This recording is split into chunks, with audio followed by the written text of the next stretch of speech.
दोस्तों आज हम सीखेंगे कि जो रिस्पॉन्स सरफेस मेथडोलॉजी है वो क्या होती है और साथ में टोगुची स्टैटिस्टिकल डिज़ाइन को हम किस तरह लगाते हैं किसी फैक्टर को ऑप्टिमाइज करने के लिए। तो ये बड़ा सिंपल से दो टूल्स हैं, एक आरएसएम, दूसरा टोगुची स्टैटिस्टिकल डिज़ाइन, जिसके ज़रिए हम चीज़ों को ऑप्टिमाइज करते हैं। ठीक है, तो इनको आज हम बारी बारी डिस्कस करेंगे कि ये दोनों मेथड्स होते क्या हैं और इससे इनसे हम चीज़ों को क्या कैसे एनालाइज कर सकते हैं, ये सारी चीज़ें हम डिस्कस करेंगे। तो पहले तो ये जो आरएसएम एप्लीकेशन है या जो जो टोगुची स्टैटिस्टिकल डिज़ाइन है, ये तो एक टाइम सेविंग है सॉफ्टवेयर, दूसरा एनर्जी सेविंग है। इसके अलावा जो एक्सपेंडिचर्स हैं, खर्चात जो ऑप्टिमाइजेशन पे होते हैं वो कम आते हैं। इसके अलावा मिस्टेक जो प्रोडक्शन में आती हैं वो भी कम हो जाती हैं, क्योंकि इसमें बहुत ज़्यादा रन एक जैसे रन हो रहे होते हैं, तो वो जो रिपीट्स होते हैं उससे हमें मिस्टेक्स का पता चल जाता है कि हम किस जगह पे मिस्टेक करते हैं। तो ये सिंपल से मेथड्स हैं जिनको आप मिनी टैब्स या डो प्लस प्लस यूज़ करके एनालाइज कर सकते हैं। तो सबसे पहले हम जाते हैं आरएसएम की तरफ। तो आरएसएम में से आपने सिलेक्ट करना है रिस्पॉन्स मो और वहाँ पे क्रिएट डिज़ाइन करना है। जितने फैक्टर रखने हैं, लेट्स सपोज कि आप 4 फैक्टर रखना चाह रहे हैं, ठीक है। उसमें देखें डिज़ाइन आपने हाफ लगाना है, फुल लगाना है। फुल लगाना है तो वो उसके लिए भी ऑप्शन है। फैक्टर कौन से हैं, लेट्स सपोज के पीएच है आपका, टेम्परेचर है, और ये है इंक्यूबेशन पीरियड, कि आपने एंजाइम की प्रोडक्शन के लिए फंगस या बैक्टीरिया को कितनी देर के लिए इंक्यूबेट करना है। ठीक है, और कोई नाइट्रोजन सोर्स आप देना चाहते हैं तो वो उसका ग्रोथ के ऊपर क्या इम्पैक्ट आ रहा है। तो पीएच लेट्स सपोज कि आप रेंज रखते हैं 5 to 4 to 8 और 9। ठीक है, इसी तरह टेम्परेचर रेंज रखते हैं आप 20 to 50 डिग्री सेंटीग्रेड या 60 डिग्री सेंटीग्रेड। या आप रेंज रखना चाहते हैं इंक्यूबेशन पीरियड 1 दिन से 7 दिन तक। नाइट्रोजन कोई भी है वो कम ही लेते हैं, 0.1 से लेके 0.5 ग्राम। ओके, तो ये आपने फैक्टर सेट कर दिए।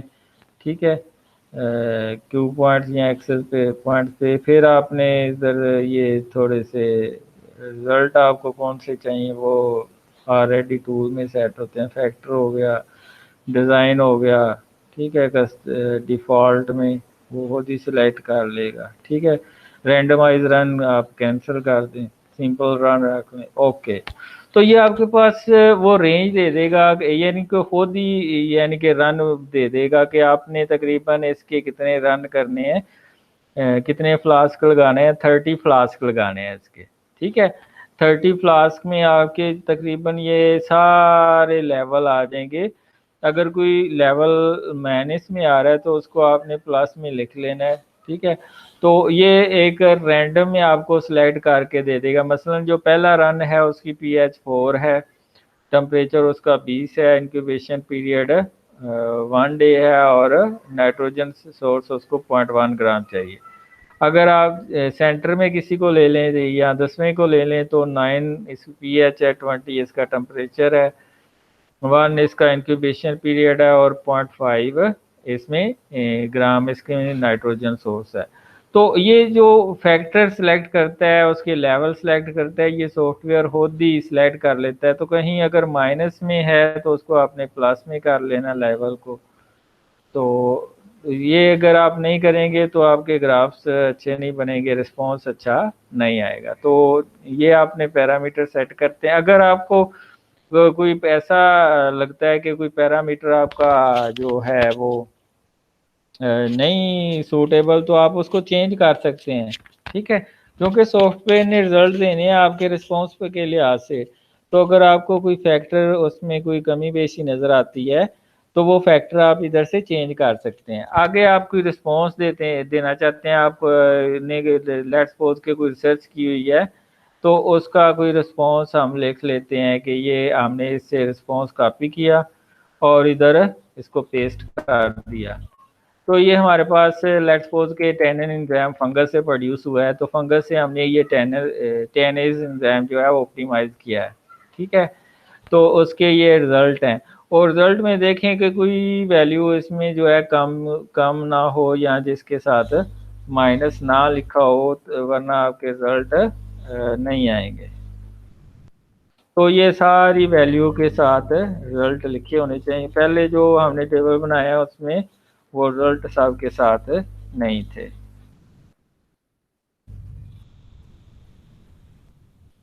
तो ये हमारे पास रिस्पांस भी आ गया। ठीक है, तो ये सारी चीज़ें आ गई। अब हमने इसको एनालाइज करना है। ठीक है, रिस्पांस सरफेस मेथडोलॉजी के साथ तो पीएच है, टेम्परेचर है, इंक्यूबेशन पीरियड है, नाइट्रोजन सोर्स है, और इधर आपका है ये रिस्पांस। इसमें वो उसने सिलेक्ट की हुई है, लोएस्ट वैल्यू क्या है और हाईएस्ट वैल्यू क्या है। डिज़ाइन उसने सिलेक्ट किया हुआ है। ठीक है, शीट कैंसिल को दबा दिया। चलो चलो ये दोबारा से कर लेते हैं। रिस्पांस एनालाइज, इसमें टेनन रिस्पांस है हमारा, इसको सिलेक्ट कर देंगे। ओके, पहले टर्म्स देख लेंगे। ये ठीक है, ये इनके साथ इंटरेक्शन शो करेगा। ऑप्शंस ये ठीक है। स्टेप वाइज ये भी ठीक है, इंटरेक्शन एक फैक्टर की दूसरे के साथ, ये भी ठीक है। रिजल्ट सिंपल टेबल कोफिशिएंट ये भी ठीक है। स्टोरेज आप क्या क्या चाहिए, आपको रेजिड्यूअल एक्टिविटी चाहिए। ठीक है, स्टैंडर्डाइज्ड रेजिड्यू कोफिशिएंट चाहिए, डेजिक डिज़ाइन मैट्रिक्स चाहिए आपको, ओके कर देंगे। और ये आपके पास स्टेटिस्टिकल सारा टेबल आ जाएंगे ऊपर। ठीक है, ये इसकी पी वैल्यू क्या है, तो इसके ऊपर ये सारा एनालाइज करके दे रहा है आपको। आपको कुछ करने की वैल्यू ज़रूरत नहीं, पी वैल्यू क्या है। ठीक है, तो ये सारा वन वे नोवा, टू वे नोवा, सारा कुछ लगा के आपको दे रहा है। आपको पता लग रहा है कि आपके कौन से रिजल्ट सिग्निफिकेंट हैं, कौन से नहीं हैं। ठीक है, आर स्केल की वैल्यू जो है ना 90% से ज़्यादा होना चाहिए। इसका मतलब है आपके ये जो रिजल्ट हैं वो इतने फैक्टर नहीं है। मैंने तो ये सपोज्ड वैल्यू ली है, तो अगर आपका आर स्केल की वैल्यू जो है वो 80% से ज़्यादा आनी चाहिए, तो तभी वो रिजल्ट आपके अच्छे होंगे। तो इसका मतलब है ये रिजल्ट इतनी इफेक्टिव नहीं होंगे। तो ये तो मैंने हाइपोथेटिकल रिजल्ट लिए हैं ताकि आपको समझाने के लिए, तो आप खुद से भी ले सकते हैं इसको। अच्छा सर, मेरे वाले देखिए उसमें कितनी आई यार वैल्यू। मैडम मैं वो देखता हूँ, मैं ये लेक्चर एक बना लूँ जो उसमें मेरे ख्याल से ठीक ही है। अच्छा ठीक है। हाँ, तो ये तो हमारे पास। अब मैं आपको देखता हूँ कि टेबल कैसे बनाने हैं आपने। ये जो ये जो आपने टेबल बनाने हैं, ये आपके पास पीएच, टेम्परेचर, इसके इफेक्ट को देख लें, इंक्यूबेशन पीरियड, नाइट्रोजनस सोर्स। ये आप एक्स वाई वैल्यू पे आप टेनर रख लें, और एक्स एक्सेस पे कोई जिसके साथ आप इंट्रैक्शन देखना चाहते हैं, बारी बारी आप सारे इंट्रैक्शन देखें। और उसके वैसे तो शो करने के लिए एक भी ग्राफ काफ़ी होता है, ये सारे ग्राफ आ जाएंगे आपके पास। ठीक है, खुद ही ये सॉफ्टवेयर बना के देगा। लेकिन ग्राफ बनाने से पहले आपको, ये मैं सारे कैंसिल करता हूँ, दोबारा से बनाता हूँ ग्राफ, क्योंकि इसमें लाइन आनी चाहिए ग्राफ्स के अंदर, तो वो इंट्रैक्शन को सही शो करती है और रिजल्ट भी ज़्यादा जो है ना ऑथेंटिकेट हो जाते हैं अगर लाइन इसमें ड्रा हो जाती है। तो इसमें आप स्केल पे जाके, ये ठीक है, ये सेट है। लेबल पे जाके इसको भी सेट रहने दे। ये डेटा व्यू, इसमें आप कलर लाइन और सिंबल को ऐड कर देंगे तो और ज़्यादा जो है रिफाइनमेंट आ जाएगी। ओके ओके, ठीक है। तो ये इसमें जो है ना वैल्यूज़ के डॉट में जो है ना वो शो करेगा। तो ये आप सेव करते जाएंगे अपने रिजल्ट को। ठीक है, ग्राफ वन। तो ये एक फैक्टर की दूसरे फैक्टर के साथ इंटरेक्शन जो होगा वो शो कर रहा होगा। ठीक है, तो इस तरह ये बारी बारी आप सारे ग्राफ्स सेव करते जाएंगे और ये इस तरह एनालाइज। इसके बाद आपने जो ग्राफ चेक करना है वो है 3 सरफेस प्लॉट्स। इसमें भी आप ओके कर देंगे और ये वैल्यू पुट कर देंगे, सब की इंटरेक्शन आप देखना चाह रहे हैं। ठीक है, nitrogen source, incubation period, okay. ठीक है, तो ये सरफेस प्लॉट मैंने प्लॉट किया, पीएच, इंक्यूबेशन पीरियड और टेम्परेचर। इसमें भी आपने जो है ना वो इसकी भी सेटिंग करनी है कि इसमें वो लाइन नंबर और वैल्यू शो हो रही हो।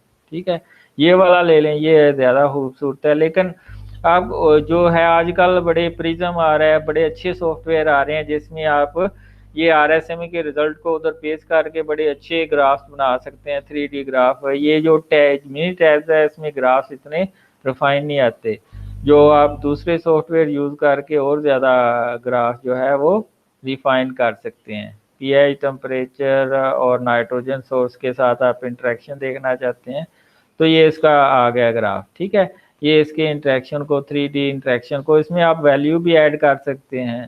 ठीक है, एडिट कर सकते हैं टेबल को और इसमें वैल्यू ऐड कर सकते हैं, जो भी वो शो करवाना चाह रहे हैं उसमें वैल्यू शो करवा सकते हैं। ठीक है, तो इधर ऑप्शंस में आएंगे तो वो आप वैल्यू भी इधर शो करवा सकते हैं। तो ये तो था हमारे पास टगुची मेथड। इसमें आप बहुत ही इजी मेथड है, फैक्टर देने होते हैं, उनकी हाई रेंज देनी होती है, लो रेंज देनी होती है, और फिर ये आपने सेट कर लिया, ये आपके पास टेबल आ जाएगा, इसको आपने रख लेना है। जो फिर आपके पास रिजल्ट आएंगे उसको लिखते जाएंगे साथ, जो फिर जब ऐड करेंगे तो वो इसकी वो स्टैट भी खुद लगा देगा, ग्राफ भी खुद बना देगा, सारा कुछ आपको खुद करके दे देगा। और ये एक फैक्टर की दूसरे फैक्टर के साथ इंटरेक्शन दोगा। तो देखनी होती है कि आपकी जो पी वैल्यू है वो कम आनी चाहिए।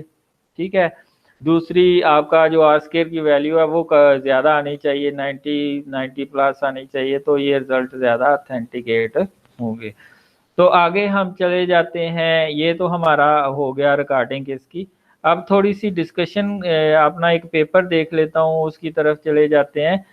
तो अब ये एक इसको मैं कि आपने पेपर को लिखना कैसे है, अगर आपको RSM लगानी पड़ जाए तो आपने पेपर को किस तरह लगाना है। तो उसमें हमें एक आपको पेपर अपना दिखाता हूँ जो कि पब्लिश है बायोकैटालिसिस एंड एग्रीकल्चर बायोटेक्नोलॉजी एल्सवेयर का जर्नल है।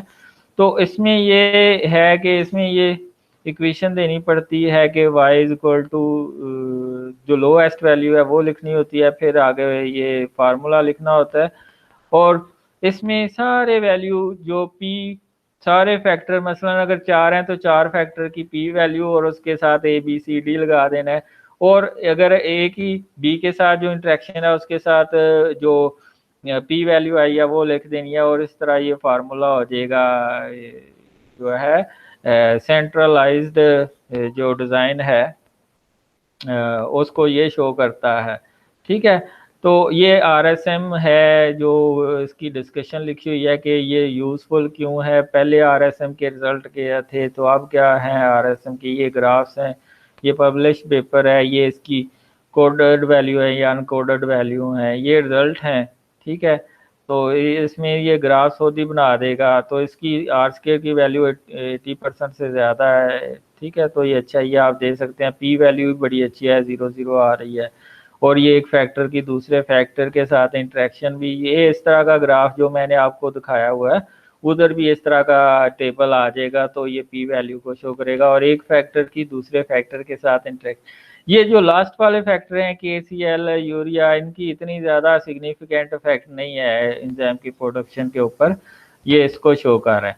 तो ये तो था अबाउट RSM। अब मैं आपको सिखाता हूँ कि हम टगुची स्टेटिस्टिकल डिज़ाइन किस तरह लगाते हैं और उसके ग्राफ किस तरह बनते हैं। वो ज़्यादा इजी है एज़ कम्पेयर टू